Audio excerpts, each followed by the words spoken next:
therefore babona ukuthi iGqomu must be disqualified.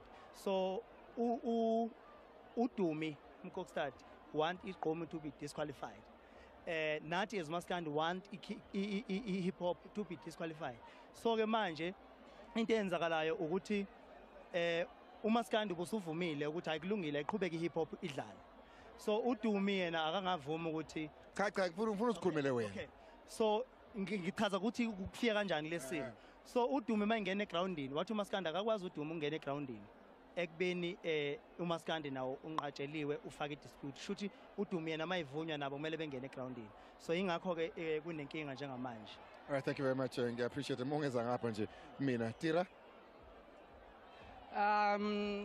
Kube namaphutha enzekile kuma registration ama players yabo. I-hip hop khona umdlali emregister late yamfaka yayiwin igame i-hip hop but uMaskandi uthi ena ulentuzana must be disqualified. Same thing ngala kwinakhuzana kwiGqomu we had a female player esingayifakanga sethi manje sifuna ukuyifaka i-female player sekufanele ingene kwathiwa ayibhalanga phansi kwi-list so asikwazi ukuyifaka.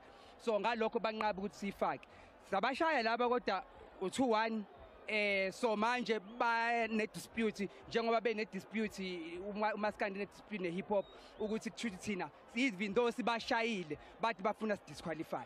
So silapho ke manje ukuthi bona bathi bafuna si disqualify kodwa thina sibe siwinile. Nangu ukhuzana uthi bafethu is fine if kuthi kanjani is fine asiqhubeke i hip hop iyodlala kwi final. uDumi ngala uyanqaba ukuthi ena thina siyiGqomu siqhubeke sodlala kwi final for the sake of this fans here. So njengamanje sikwi deadlock ngoba nathi siyiGqomu siwinile sithi thina makuthi khona iphutha senzile sifineni phela. Yabonga mina ngazi ukuthi kwenziwa njalo kweyeselene niyabizwa kube ne discipline during the week hlale phansi kuthiwa okay wena ufeyile kanje. So thina njengamanje sifila ukuthi it's unfair ukuthi thina asibe disqualified thina kodwa naye ne hip hop la ilenzile iphutha nayo kodwa yona izokwazi ukudlala so kwenzakalani so kusho ukuthi uDumi mayengavuma ukuthi ama game aqhubeke kusho ama game ayami. Thank you very much. That is Tira Big Zulu of the hip hop leader and captain. Zulu, Lutina, like you said.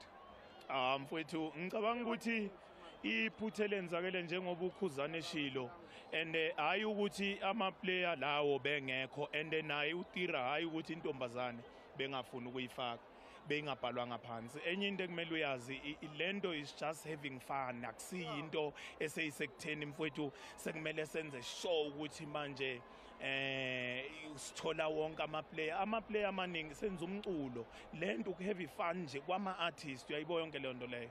Umfowethu uDumi kahle uyu umuntu omise nje yonke lento leyo you understand ukuthi ayiqhubeki engadlali yena you understand kodwa ngokomthetho udliwe and enye into ekumele uyibheke it's not like uTira bengayifaka intombazana bethu uyayifaka phansi ngenxa yokuthi beyingabhalwa ngaphansi.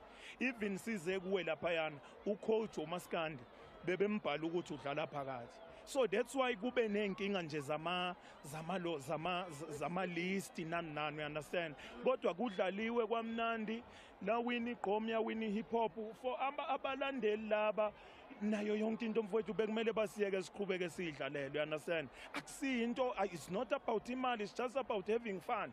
Uwinile umalume uwinile hip hop the only thing ekumele yenzeke mfowethu ukuthi abafowethu behlisa umoya bawina last year noma sasinazi ikhalazo kodwa asikaze sifike to the point yokuthi sithi disqualify ubani kwenzakalani. Even uMaskandi nako kwakukhona ukukhuluma ukuthi abenzanga lokho but ngenxa ukuthi we know ukuthi lento heavy fun bonke labantu bazela ukuzo heavy fun la bezobuka ama artist edlala we understand. So ibhlungu ukuthi uDumi sengafuna ukuthi kume yonke le tournament iphekwe abantu abangaka ukuthi athi yena ngeke iziyenzeke le nto leyo we understand. And enye point engifuna ukuyiraise ukuthi uTira kafakanga intombazane the reason why engayifakanga it's because ibingabhaliwe not ngoba ebengafuna ukuyifaka ufunile ukuyifaka abangavuma ngoba beyingabhalwanga we understand le nto leyo. So ukuthi mangabe intombazane bingabhalwanga akusho phela ukuthi sekumele uTira kuthiwa ukuthi usekumele uTira kuthiwa udliwe ngale nto leyo.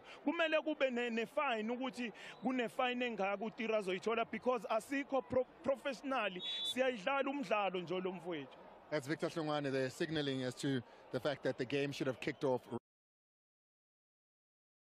right now. You're not seeing a game simply because there is a dispute that's been raised by the 4 captains of all teams. So you're watching right now, anticipating to see a game. There isn't a game to be seen okwamanje.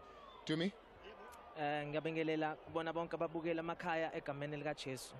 Udumi Mkoksadlo. So we are here sisukele eDurban. We come here sizodlala sasusa abafana emakubo to come and play. And now when we got here, because Tina as a gospel, there's nabadlala about 11 aba eligible to play based on our rules. Kuna ma rules. I-tournament in ama rules achazayo ukuthi kumele kudlalwe kanjani. So one of the rules is the fact that kumele kudlale umuntu wesifazane because we're trying to accommodate abantu besifazane.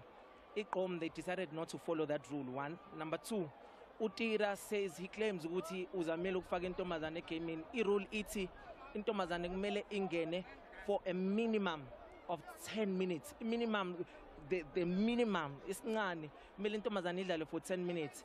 Bafaka intombazane ngo last 4 minutes. Mind you, they were already leading low game, which puts i-gospel at a disadvantage. Secondly, Utira ulethe ama-professional players awu-11. None of them, i-rule ithi ama-players must be ama-artist.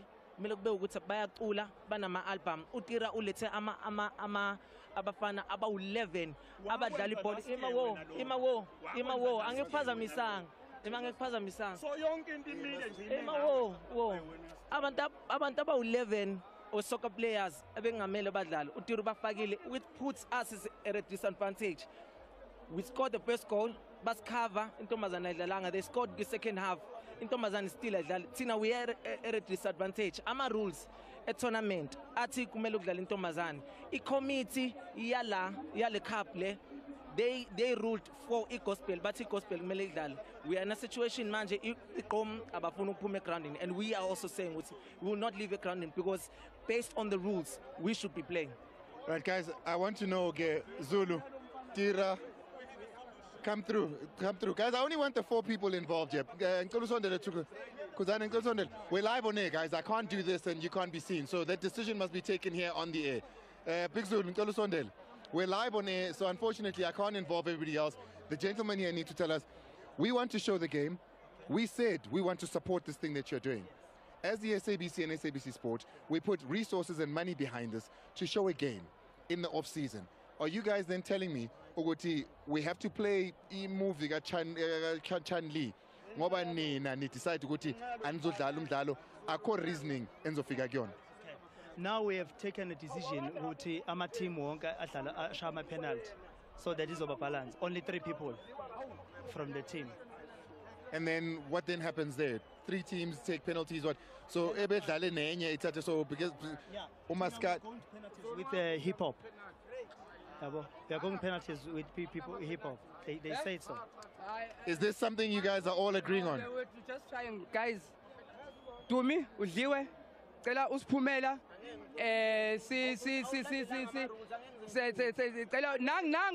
Right, I don't want it to get like this and with you seeing this. So let's take an ad break. We'll talk when we come back.